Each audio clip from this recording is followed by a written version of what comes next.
কুরবানি কার উপর ওয়াজিব? কুরবানি কতদিন করা যাবে? মুসাফিরের উপর কুরবানির হুকুম কি হতে পারে? নাবালিগের উপর কুরবানির হুকুম কি হতে পারে? কুরবানি পশুর বয়স সীমা কত? কুরবানির পশু আকিকা করা যাবে কি? হাঁটতে পারে না এমন দুর্বল পশু, ল্যাংড়া পশু দিয়ে কুরবানি করা যাবে কি? মৃত ব্যক্তির নামে কুরবানি করা যাবে কি না? বাতিল আকিদার লোক দিয়ে কুরবানির পশু জবাই করা যাবে কি না? গয়াল যদি গড়ে পালন করা হয় তা দিয়ে কুরবানি করা যাবে কি না? ইয়মে আরাফায় রোজা রাখতে চাই, কোন দিন রোজা রাখবো? চামড়া মসজিদ কমিটির উন্নয়নের জন্য কাজে দিয়ে দেওয়া জায়েজ হবে কি? আকিকা দিতে চাইলে কয় অংশ দিয়ে দিব? গত বছর কোরবানি বাগে করেছি, এই বছরও কি বাগে করা বাধ্যতামূলক? প্রতি বছর কোরবানি করি, এবছর সামর্থ্য নাই, তো আমাকে কি খরচ করে কোরবানি করতে হবে? আত্মীয়র বাড়ি থেকে পাঠানো গরু ছাগল দিয়ে কোরবানি হবে কি? এক গরিব লোক কোরবানি গরু ছাগল কিনেছে, কোরবানির আগে সেটি হারিয়ে গেছে অথবা মারা গেছে, এখন সে কি করবে?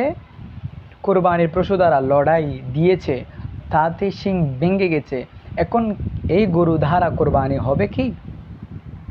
আসসালামু আলাইকুম ওয়া রাহমাতুল্লাহি ওয়া বারাকাতুহু।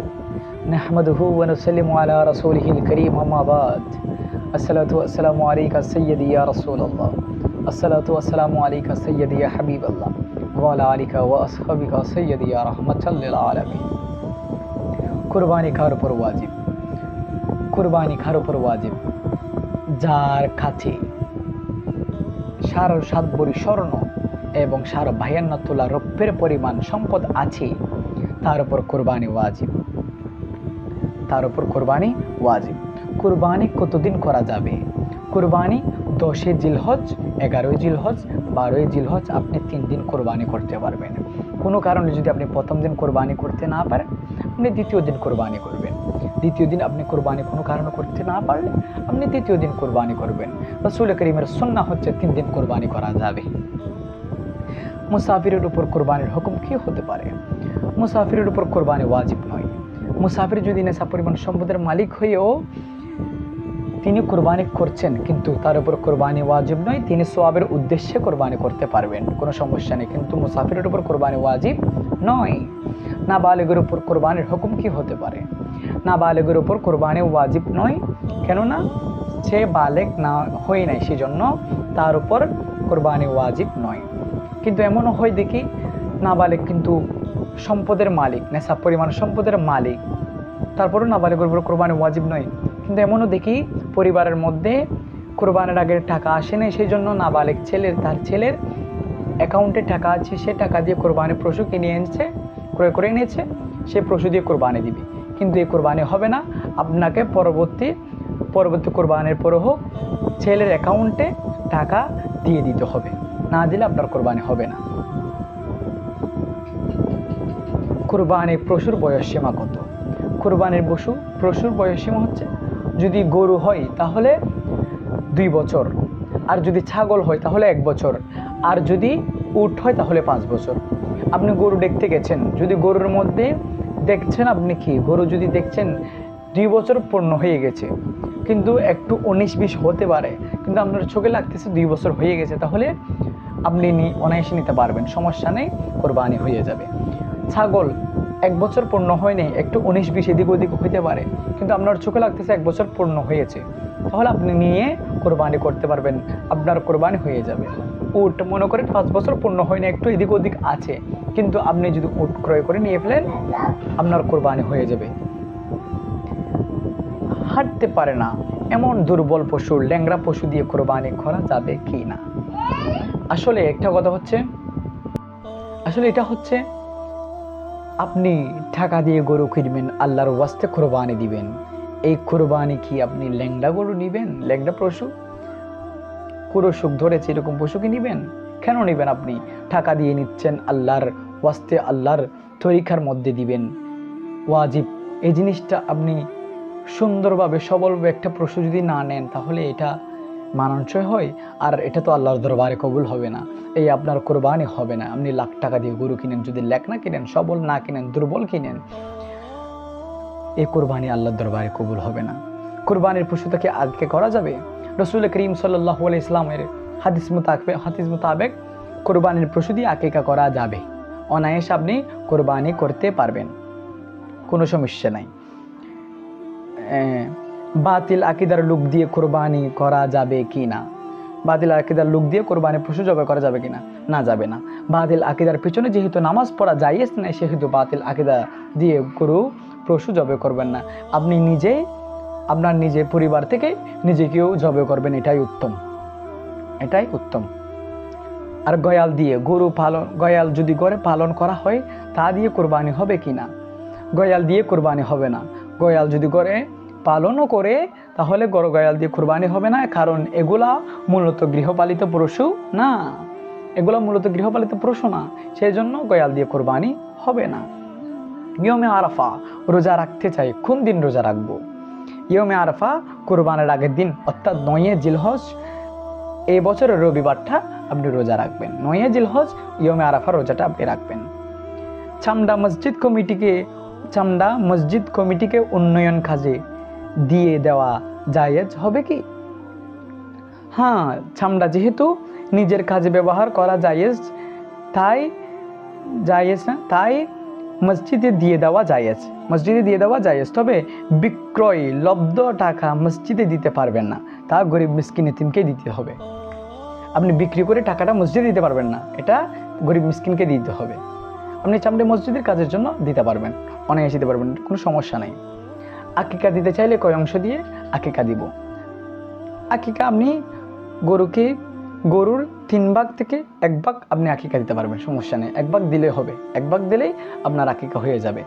আর 2 ভাগ আপনি করে রাখবেন, আলাদা করে রাখবেন। 2 ভাগ দেওয়ার দরকার না, 1 ভাগ দিলে হয়ে যাবে। গত বছর কোরবানি ভাগে করেছে, এই বছরও কি ভাগে করা বাধ্যতামূলক? আগের বছর ভাগে করেছে তাই বলে কি এবছর ভাগে করতে হবে? এগুলো কুসংস্কার, এগুলো না।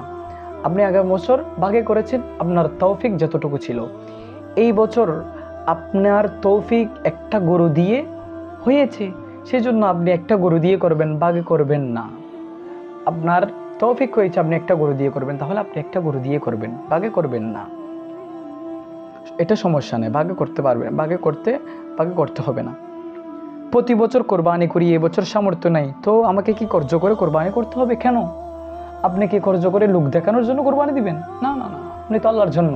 আপনাকে আল্লাহ এবছর সম্পদ আপনার হয় নাই, সেজন্য আপনি কোরবানি দিবেন না। আপনার সামর্থ্য চাই, এবছর সামর্থ্য না, আপনি কীভাবে কোরবানি দিবেন? কর্জ করে কি কোরবানি দিতে বলছে নাকি আল্লাহ? আল্লাহ তো বলেনি কর্জ করে কোরবানি দাও। আপনার এবছর সামর্থ্য নাই, আপনি কোরবানি দিবেন না। আগের বছর দিয়েছেন, সমস্যা নেই, এবছর নাই, এবছর দিবেন না। আল্লাহ আপনার কাছে দোয়া করবেন, আগামী বছর আপনাকে আল্লাহ দিলে আপনি করবেন। তারপরে আত্মীয়র বাড়ি থেকে পাঠানো গরু ছাগল দিয়ে কোরবানি হবে কি? যদিও এটা অনুচিত এবং যৌতুক, এটার প্রতি উৎসাহিত করা ঠিক নয়।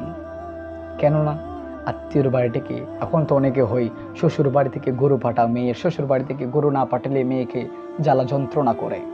অনেক দিকে দেখেছি মেয়েকে হত্যা পর্যন্ত করেছে, কথার খোড়া দিতে দিতে হত্যা পর্যন্ত করেছে। আল্লাহ আমাদেরকে এগুলা থেকে হেফাজত করো। কিন্তু তারপরেও যখন আত্মীয়র বাড়ি থেকে পাঠানো হয়েছে, তা দিয়ে কোরবানি না হওয়ার কোনো কারণ নাই। কিন্তু আল্লাহর ওয়াস্তে আপনাদেরকে বলে যে এখন যেটা চলছে, অনেক গরিব মেয়ে আছে, অনেকের গরিব মেয়ের বাবা আছে, কিন্তু শাশুড়ি ছাপ দিচ্ছে বউকে। অনেকের বাড়ায় দেখেন, আমাদের ভাড়ার বাসায় বউয়ের শ্বশুর বাড়ি থেকে কত বড় একটা গরু পাঠাইছে, কিন্তু আমাদের কপাল এতটা খারাপ, আমাদের মেয়ের বাড়ি থেকে একটা ছাগলও আসে নাই।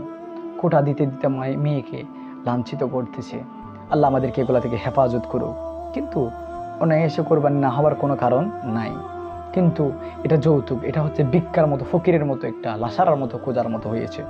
হ্যাঁ, একটি গরিব লোক কোরবানি গরু ছাগল কিনেছে, কোরবানির আগে সেটি হারিয়ে গেছে অথবা মারা গেছে, এখন সে কি করবে?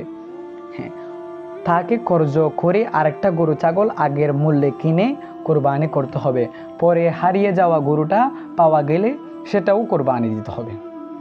দেখেন, সে কোরবানির জন্য, গরিব লোক কোরবানির জন্য গরু কিনেছে, ছাগল কিনেছে, এটা হারিয়ে গেছে। এখন হারিয়ে গেছে, সে কি করবে? এখন হারিয়ে গেছে, সে কি করবে? এখন হারিয়ে গেছে, সে আরেকটা গরু খরচ করে কিনতে হবে, ছাগল কিনতে হবে। আগেরটা যে মূল্যে কিনেছে এটাও সে মূল্যে কিনতে হবে। কেনার পর এটা কোরবানি দিবে। যদি কোরবানি দেওয়ার পর আবার পাওয়া গেছে, আগেরটা যেটা হারিয়ে গেছে ওটা আবার পাওয়া গেছে, তাহলে ওটা যদি পাওয়া যায় এটাও কোরবানি দিতে হবে, এটাও কোরবানি দিয়ে দিতে হবে। কোরবানির পশু দ্বারা লড়াই দিয়েছে, কোরবানির পশু দিয়ে লড়াই দিয়েছে, তাতে শিং ভেঙে গেছে, এখন এই গরু দ্বারা কোরবানি হবে কি? অতীব দুঃখজনক। কোরবানির পশু কোরআন শরীফে শাইরুল্লাহ বলা হয়েছে, কোরবানির পশুকে কোরআন শরীফের মধ্যে শাইরুল্লাহ বলা হয়েছে। এটা সম্মানের পাত্র, তাই এটাকে লড়াইয়ের কাজে ব্যবহার করা খুবই মন্দ কাজ, খারাপ কাজ। লড়াই করতে গিয়ে শিং ভাঙ্গা গরু দিয়ে কোরবানি হবে না। আপনি আল্লাহর রাস্তার মধ্যে যে কোরবানি দিচ্ছেন, এই কোরবানি দিয়ে যদি ধান্দা করার জন্য আপনি লড়াই দেন, তাহলে এই গরু দিয়ে যদি শিং ভেঙে যায়, কোনো দিকে আঘাত পায়, তাহলে এই গরু দিয়ে কোরবানি করা যাবে না, স্পষ্ট ভাষায়। কেননা আল্লাহ এই কোরবানির পশু দিয়ে আপনি খালেস নিয়ত যে তাকুয়াবান হয়ে কোরবানি জবাই দেন, কোরবানি আল্লাহর রাস্তা দেন শুধু একমাত্র আল্লাহকে রাজি করার জন্য। আল্লাহ বলছেন, আমার বান্দা যেই পশু কোরবানি দিয়েছে ওই পশুর রক্ত গুস্ত আমার কাছে আসবে না, কিন্তু ওই যে পশু জবাই করে দিয়েছে ওই বান্দার আত্মা এবং তাকওয়াটা আমার কাছে আসবে। সুবহানাল্লাহ। আল্লাহ পাক রব্বুল আলামিন স্পষ্ট ভাষায় বলছেন, আল্লাহ পাক বলছেন, গরুটা জবাই করার সাথে সাথে খালেস নিয়ত যদি বান্দা গরু জবাই করে, পশুটার রক্ত যত জমিনে পড়ার আগে আল্লাহর কাছে কবুল হয়ে যাবে। ওই বান্দার গুনাহ, সগীরা কবিরা গুনাহ আল্লাহ পাক মাফ করে দিবেন। সুবহানাল্লাহ। আরেকটা আসছে, আপনি খালেস নিয়তে যদি কোরবানি দেন, গরুটার মধ্যে পশম যতগুলো আছে পশুটার মধ্যে সমস্ত পশমের সওয়াব আপনাকে দান করবে, সমস্ত পশমের পরিমাণ গুনাহ আপনার থেকে জড়িয়ে ফেলবে। সুবহানাল্লাহ। আল্লাহ পাক রব্বুল আলামিন আমাদেরকে প্রশ্নগুলা বুঝে, জবাবগুলা বুঝে, সওয়ালগুলা বুঝে, সওয়ালের জবাবগুলা বুঝে আল্লাহ পাক আমল করার তৌফিক দান করুক। আল্লাহ পাক আমাদেরকে রিয়া থেকে, লোক দেখানো কোরবানি থেকে হেফাজত করুক। আল্লাহ পাক আমাদেরকে যা কিছু হয়েছে তা কিছু থেকে আল্লাহ পাক আমাদেরকে হেফাজত করুক। আমরা যেন কোরবানি দেওয়ার আগে নিজেকে কোরবানি দিতে পারি সেই তৌফিক দান করুক। অহংকার, হিংসাকে আগে কোরবানি দিয়ে দিবেন, তারপরে আপনার পশুকে কোরবানি দিবেন। আল্লাহ পাক আপনার কোরবানি রাজি হয়ে যাবে আল্লাহর দরবারে। আল্লাহ পাক আমাদেরকে শান্তশিষ্টভাবে আল্লাহ পাক আমাদেরকে খালেস নিয়তে তাকওয়াবান হয়ে কোরবানি দেওয়ার তৌফিক দান করুক। আসসালামু আলাইকুম ওয়া রাহমাতুল্লাহি ওয়া বারাকাতুহু।